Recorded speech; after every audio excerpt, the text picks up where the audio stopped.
Saviez-vous que le dernier duel à l'épée entre deux hommes politiques s'est tenu il y a seulement 56 ans, en 1967 précisément? Il opposait à l'époque un élu gaulliste au maire de Marseille, Gaston Defferre, qu'il avait gravement offensé en le traitant d'abruti. Et oui, le monde politique est violent. Lors du récent débat sur la réforme des retraites à l'Assemblée, on a vu un membre du gouvernement, Olivier Dussopt, se faire traiter d'assassin dans l'hémicycle. Vous avez la responsabilité de ces choix politiques.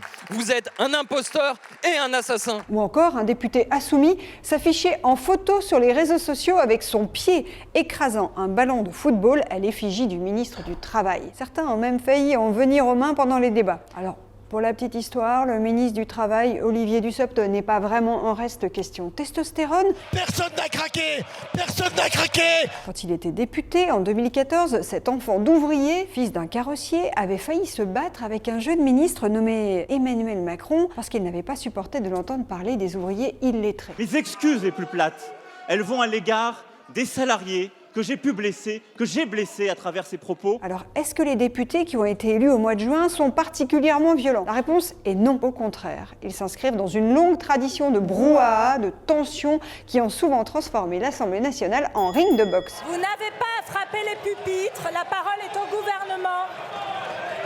La plus grosse bagarre qui se soit jamais produite dans l'hémicycle a eu lieu en 1950. La situation était devenue tellement incontrôlable que les militaires de la garde républicaine avaient dû faire évacuer les lieux. Pendant les débats sur l'interruption volontaire de grossesse dans les années 70, Simone Veil a carrément essuyé des attaques antisémites et misogynes. Même tension pendant les débats sur le Pacs ou le mariage gay.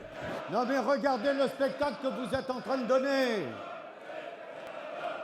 En 2006, c'est le Premier ministre, Dominique de Villepin, en personne qui avait failli déclencher une révolte de l'opposition en traitant François Hollande de lâche. L'exemple, même mauvais, vient souvent d'en haut. Nicolas Sarkozy a gravement abîmé la fonction présidentielle en insultant un badaud au salon de l'agriculture à coups de « casse-toi pauvre con ». Et Emmanuel Macron n'a pas fait beaucoup mieux en promettant d'emmerder, je cite, les non-vaccinés. Un président de la République, de par sa mission, n'a pas à emmerder les Français. Faut donc pas s'étonner si des animateurs de télé comme Cyril Hanouna se permettent ensuite de lancer en direct à un élu de la République un très classieux « ferme ta gueule ».